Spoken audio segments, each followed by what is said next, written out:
Sebelum mendengarkan firman Tuhan, mari kita bersatu dalam doa. Kita berdoa. Bapa di sorga, Allah kami yang maha kuasa, yang sungguh-sungguh mengasihi kami. Kami puji sembah Engkau ya Tuhan. Kami bersyukur atas segala kebaikan Tuhan yang telah menyertai dan membimbing kami. Hingga saat ini kami dalam keadaan sehat dan selamat. Ya Bapa, terima kasih Tuhan, saat ini ada kesempatan bagi kami untuk mendengarkan sebagian dari firman-Mu. Karena kami percaya firman-Mu selalu menjadi kekuatan bagi kami, terkhusus ketika kami menghadapi banyak tantangan dalam hidup kami. Ya Bapa, kami mohon kiranya Roh-Mu yang kudus menolong kami, baik hamba-Mu yang menyampaikan firman-Mu maupun semua umat Tuhan, untuk dapat memahami firman-Mu sesuai dengan kehendak-Mu saja. Terima kasih Bapa, berfirmanlah Engkau, karena kami telah siap mendengarkan. Dalam nama Yesus Kristus kami berdoa dan mengucap syukur. Amin. Firman Tuhan yang jadi renungan kita minggu ini terambil dari Kisah Para Rasul pasal 16 mulai ayat 11 sampai 15. Demikian firman-Nya. Lalu kami bertolak dari Troas dan langsung berlayar ke Samotrake. Dan keesokan harinya tibalah kami di Neapolis. Dari situ kami ke Filipi, kota pertama di bagian Makedonia ini, suatu kota perantauan orang Roma. Di kota itu kami tinggal beberapa hari. Pada hari Sabat kami keluar pintu gerbang kota. Kami menyusur tepi sungai dan menemukan tempat sembahyang Yahudi yang sudah kami duga ada di situ. Setelah duduk, kami berbicara kepada perempuan-perempuan yang ada berkumpul di situ. Seorang dari perempuan-perempuan itu yang bernama Lydia turut mendengarkan. Ia seorang penjual kain ungu dari kota Tiatira yang beribadah kepada Allah.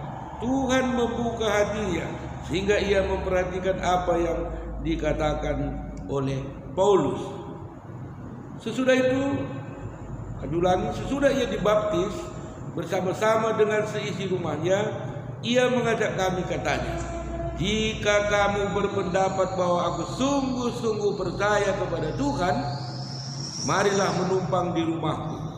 Ia mendesak sampai kami menerimanya. Demikian firman Tuhan. Salam. Bapak Ibu, saudara-saudari kekasih dalam nama Tuhan Yesus Kristus, tema minggu ini yaitu bekerja dan beribadah. Minggu ini sesuai dengan Almanak GBKP adalah Minggu Etika Kerja. Saudara-saudari yang kekasih dalam nama Tuhan, melalui terang firman Tuhan, baik nats bacaan pengkhotbah pasal 5 ayat 18 sampai 20 maupun teks khotbah pada kitab Kisah Para Rasul 16, 11 sampai 15, kita mau melihat apa firman Tuhan, pesan Tuhan mengenai bekerja dan beribadah. Saudara-saudara yang kekasih dalam nama Tuhan, pada nats bacaan kitab Pengkhotbah 5 pasal 5 ayat 18 sampai 20, pengkhotbah melihat hidup manusia beserta segala aktivitasnya secara pesimis, sehingga mengatakan semuanya adalah kesia-siaan. Pengkhotbah melihat singkatnya hidup ini, Pengkhotbah melihat apapun yang bisa dicapai, diraih oleh manusia, itu adalah kesia-siaan. Namun saudara-saudara yang kekasih dalam nama Tuhan, pengkhotbah dapat melihat bahwa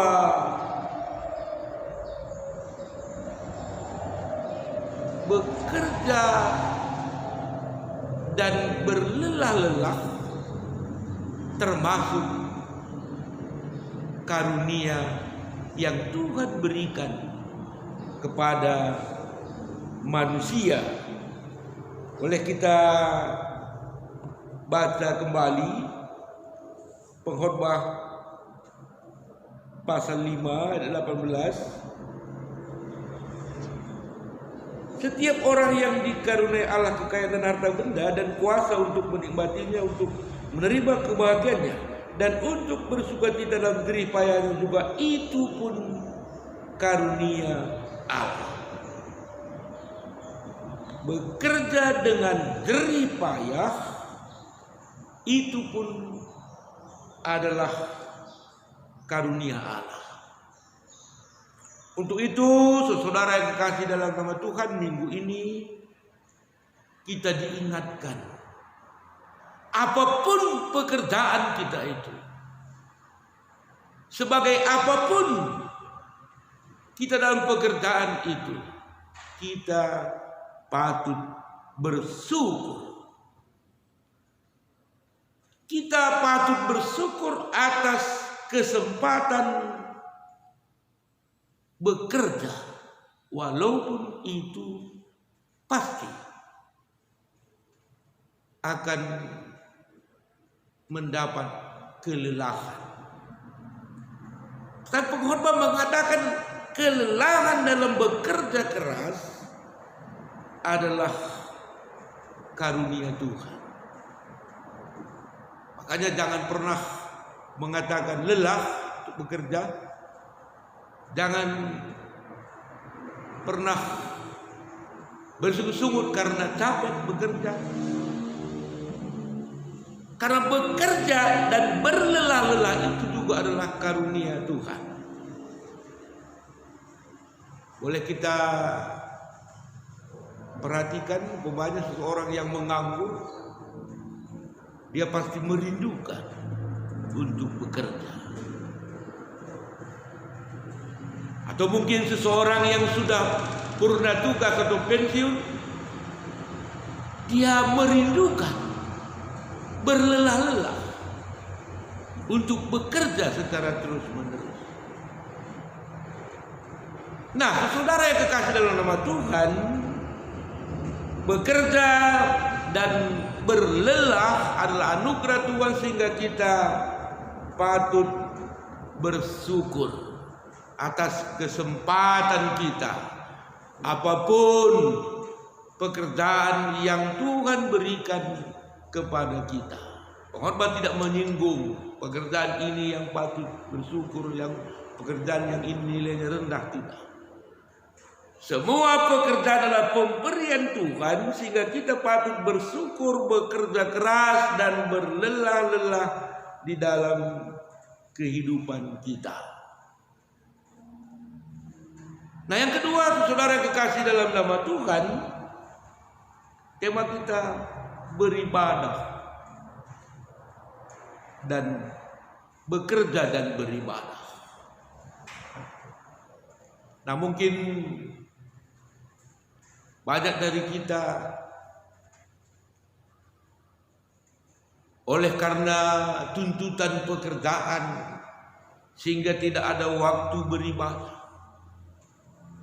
Oleh karena tuntutan kesibukan, mengejar waktu, mengejar target dan lain sebagainya, tidak beribadah, memuji dan menyembah Tuhan. Oleh karena tuntutan bisnis kita umpamanya serba sibuk sehingga tidak mempunyai kesempatan beribadah. Nah, teks khotbah kita yaitu mengenai Paulus yang terus bekerja, memang pekerjaan dia adalah menyebarkan Injil. Nah, teks kita berbicara bagaimana Paulus tetap bekerja menyebarluaskan Injil secara khusus di sini di kota Filipi. Dia mencari di mana kesempatan itu. Hanya dia masuk tempat ibadah Yahudi karena saat itu memang belum ada pemisahan. Dia mau beribadah dan sekaligus mau bekerja sebagai penginjil. Dan di pertemuan itu Paulus bertemu dengan secara khusus seorang perempuan yang bernama Lydia yang profesinya sebagai pebisnis kain ungu. Biasanya ini yang membeli ataupun pasarnya kain ungu adalah manusia-manusia dari golongan kelas atas. Ya boleh dikatakan dia adalah seorang wanita karir yang sibuk, yang sukses, yang berhasil, tetapi dia sungguh menyempatkan dirinya di antara kesibukannya beribadah kepada Tuhan.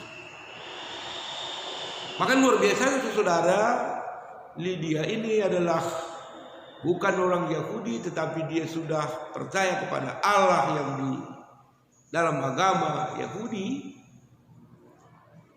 dan menerima pengajaran Paulus dan percaya kepada Yesus dan akhirnya dibaptis seluruh seisi keluarganya, seisi rumahnya.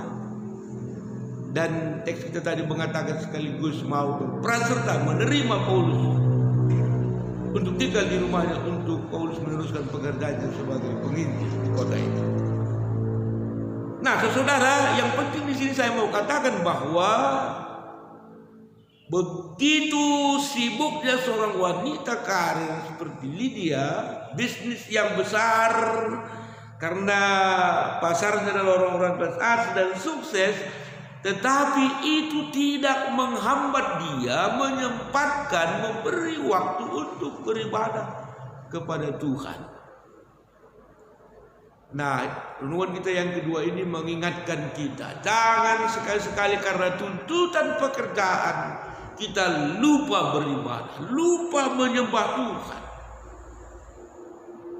Bekerja dan beribadah, bekerja adalah karunia Tuhan, kita patut syukuri dan kita patut kerjakan dengan baik segala pekerjaan kita, tetapi tidak oleh pekerjaan sebagai alasan menghalangi kita untuk datang beribadah kepada Tuhan. Ya, ini saya mau katakan, dan nanti karena hari Minggu mungkin laris toko kita, laris jualan kita. Pada hari Minggu juga banyak sewa, banyak sebagai yang bekerja menuju sana di transportasi. Dan mungkin banyak pekerjaan yang belum diselesaikan sering membuat kita tidak beribadah sama sekali. Nah, saudara yang kasih dalam Tuhan, contoh bagi kita Paulus dan Lydia bekerja dengan sungguh-sungguh, satu pembisnis, satu penginjil, tetapi menyediakan waktu beribadah dengan sungguh-sungguh kepada Tuhan. Karena itu bekerja dan beribadah. Yang ketiga, saudara kekasih, renungan kita mengatakan dari bacaan pengkhotbah tadi, menikmati jerih payah itu, berlelah-lelah itu juga adalah karunia Tuhan. Nah, saudara, kita diingatkan bahwa menikmati hasil kerja kita adalah anugerah Tuhan. Artinya mungkin menikmati dengan cara ada cukup istirahat, bukan pula kerja terus tanpa istirahat. Mungkin menikmati dengan makan minum, menikmati dengan menyediakan waktu berlibur dan lain sebagainya, mengapresiasi penghasilan upah apa yang kita peroleh dari pekerjaan kita. Itu adalah karunia Tuhan. Nah, saudara yang kekasih dalam nama Tuhan, renungan kita minggu ini mengingatkan kita, syukurilah atas pekerjaan yang diberikan Tuhan bagi kita. Nikmatilah dengan rasa syukur kepada Tuhan atas apa yang bisa kita peroleh. Karena itulah kebahagiaan. Bukan selalu merasa kurang, sehingga tidak ada kebahagiaan bagi kita untuk menikmati apa yang bisa kita peroleh. Nikmati hasil jerih payah kita dalam bentuk bersyukur kepada Tuhan yang memberikan pekerjaan dan memberikan kekuatan untuk bekerja dengan baik. Dan senantiasa beribadah kepada Tuhan. Jangan sesekali oleh karena rutinitas pekerjaan kita sehingga kita tidak punya waktu untuk beribadah. Renungan kita minggu ini mengingatkan kita beribadah, bekerja dan beribadah. Sehingga dalam bekerja, dalam menikmati hasil kerja, sungguh-sungguh kita dalam rasa bersyukur kepada Tuhan yang memberikan kepada kita pada kesempatan di dalam hidup kita. Tuhan memberkati firman-Nya. Mari kita berdoa. Bapa di sorga, Allah kami yang Maha Kuasa, terima kasih Tuhan, kami telah mendengarkan sebagian firman-Mu. Firman-Mu mengatakan kepada kami bahwa bekerja dan berlelah juga adalah karunia Tuhan. Ya Tuhan, ajar kami untuk selalu bersyukur atas kesempatan bekerja yang Kau berikan bagi kami. Kami sanggup bekerja juga mempermuliakan nama Tuhan. Ya Tuhan, firman-Mu juga mengingatkan kami untuk bersyukur, menikmati lelah kami, yaitu dengan tetap terpuji nama Tuhan. Ya Tuhan, firman-Mu juga mengingatkan kami supaya kami juga tidak terlalu bekerja itu menjadi utama, tetapi dalam kesibukan kami juga ada waktu kami untuk Tuhan, sehingga selalu kami bisa bekerja dan beribadah, memuji, memuliakan nama Tuhan. Karena itu yang Engkau mau dari kami. Kiranya Tuhan memampukan kami bekerja dengan baik, memuliakan nama Tuhan, beribadah untuk memuji, memuliakan nama-Mu saja. Terima kasih Bapa. Kami berdoa dalam nama Yesus Kristus Tuhan kami. Amin.